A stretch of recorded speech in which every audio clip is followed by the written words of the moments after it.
என் நெஞ்சில் குடியிருக்கும்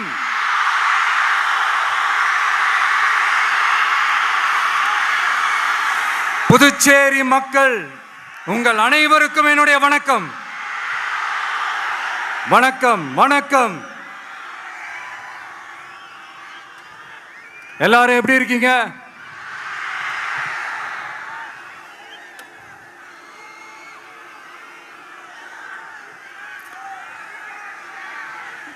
இந்த ஒன்றிய அரசுக்கு தான் தமிழ்நாடு ஒரு தனி மாநிலம், புதுச்சேரி ஒரு தனி யூனியன் பிரதேசம்.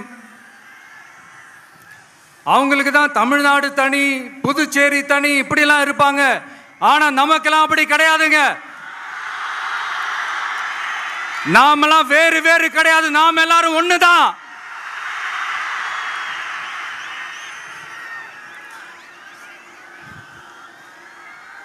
தமிழ்நாடும் புதுச்சேரியும் தனித்தனியாக இருந்தாலும் நாம் எல்லாரும் ஒண்ணுதான். நாம் எல்லாரும் சொந்தம் தான்.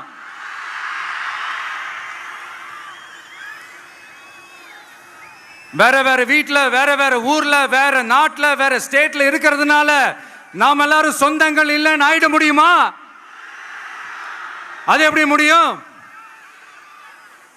இப்ப பாத்தீங்களா, ஒருத்தருக்கு ஒருத்தர் பார்த்துக்கும் போது அந்த பாச உணர்வு,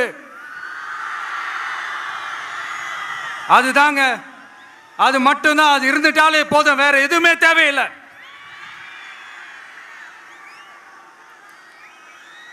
அதனால தமிழ்நாடு, புதுச்சேரி, கேரளா, கர்நாடகா, ஆந்திரா மட்டும் இல்ல, உலகத்துல எந்த மூலையில நம்ம வகைரா இருந்தாலும் அவங்க எல்லாருமே நம்மளோட உயிர் தான். அவங்க எல்லாருமே நம்மளோட உறவு தான்.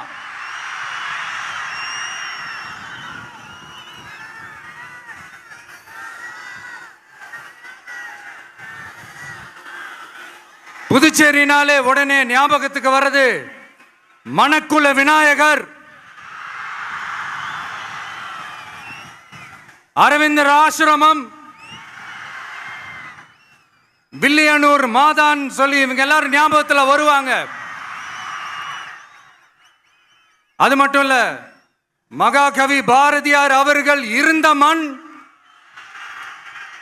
பாவேந்தர் பாரதிதாசன் அவர்கள் பிறந்த மண்.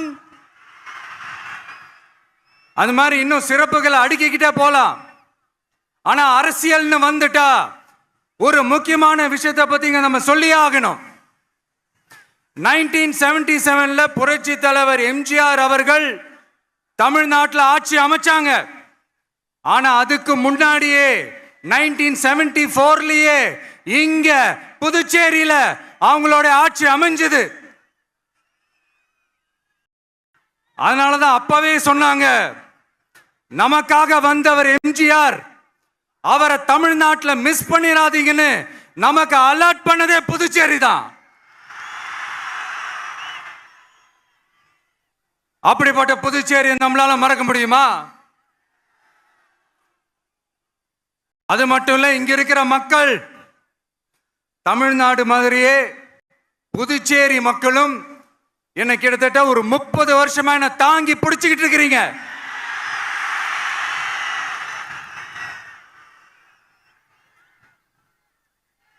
அதனால இந்த விஜய் தமிழ்நாட்டுக்கு மட்டும்தான் குரல் கொடுப்பான்னு நினைக்காதீங்க.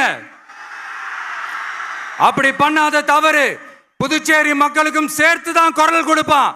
அது என்னுடைய கடமையும் கூட. அதனாலதான் இங்க நீங்க ஃபேஸ் பண்ற பிரச்சனைகளை பத்தி இன்னைக்கு நான் பேசுறதுக்காக வந்திருக்கிறேன். அது மட்டும் இல்ல, இந்த புதுச்சேரி கவர்மெண்ட்டை பத்தி நாம சொல்லியே ஆகணும். இது டெஃபினட்டா தமிழ்நாட்டில் இருக்கிற மாதிரி நம்ம திமுக கவர்மெண்ட் மாதிரி கிடையவே கிடையாது. ஏன்னா வேற ஒரு அரசியல் கட்சி நடத்துற நிகழ்ச்சியாகவே இருந்தாலும் அந்த நிகழ்ச்சிக்கு தன்னெழுச்சியா வர நம்ம மக்களுக்கு பாதுகாப்பு கொடுத்து பாரபட்சமே காட்டாம இந்த கவர்மெண்ட் நடந்துகிட்டு இருக்கிறாங்க. அப்படிப்பட்ட இந்த புதுச்சேரி கவர்மெண்ட்டுக்கும் நம்ம புதுச்சேரி சிஎம் சார் அவர்களுக்கும் இந்த நேரத்தில் என்னுடைய மனப்பூர்வமான நன்றிகளை தெரிவிச்சுக்கிறேன். இத பார்த்தாவது தமிழ்நாட்டில் இருக்கிற அந்த திமுக கவர்மெண்ட் கத்துக்கிட்டா நல்லா இருக்கும்.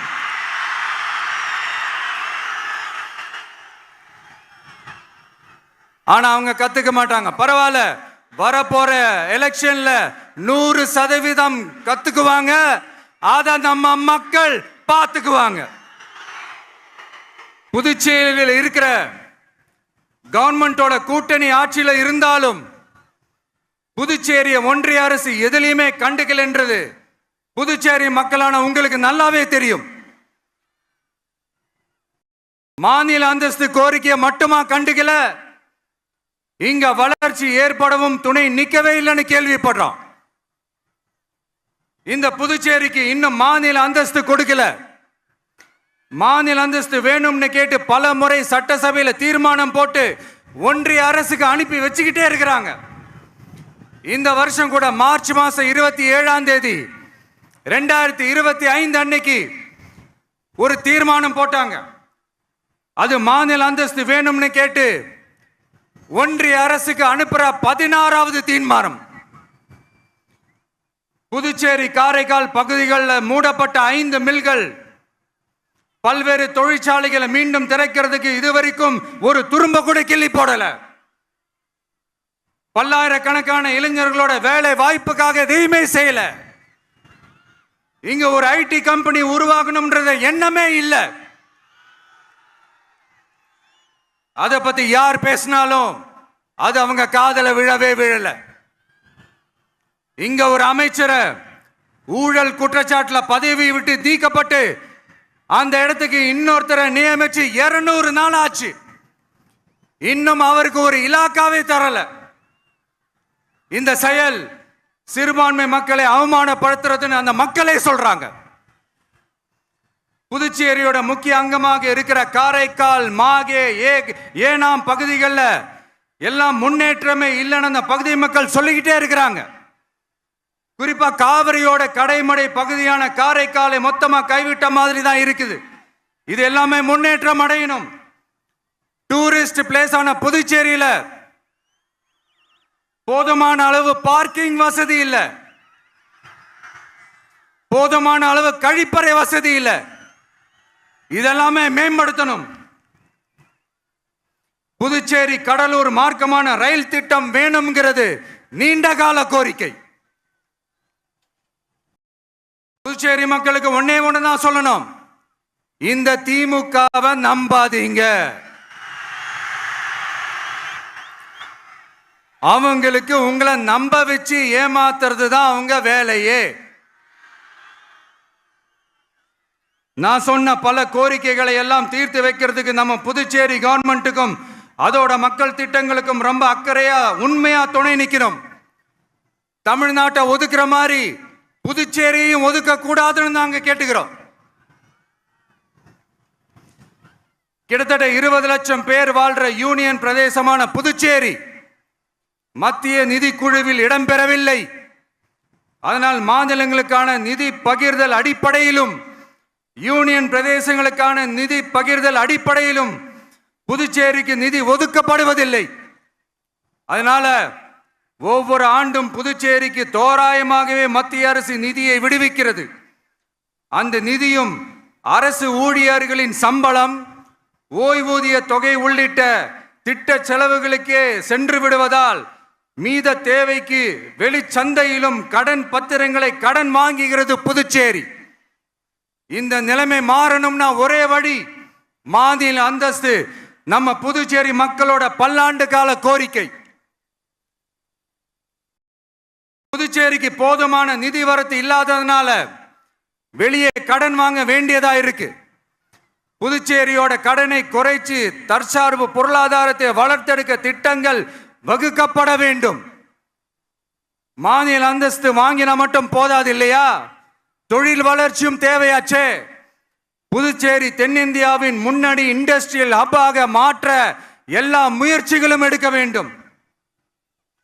இந்திய அளவில் ரேஷன் கடைகளே இல்லாத மாநிலம் புதுச்சேரி தான். ஏழை எளிய மக்களுக்கு வாழ்வாதாரமே ரேஷன் கடைகள் தான். மற்ற மாநிலங்களில் இருக்கிற மாதிரி இங்கேயும் அரிசி, சர்க்கரை, பருப்பு, கோதுமை, எண்ணெய்னு அனைத்து பொருட்களும் வழங்கும் முறை சீராக்கப்பட வேண்டும். கடைசியா, மீன் பிடிக்க செல்லும் காரைக்கால் மீனவர்களை அடிக்கடி கைது செய்யும் இலங்கை கடற்படை அவர்களின் படகுகளையும் பறிமுதல் செய்து விடுகிறது.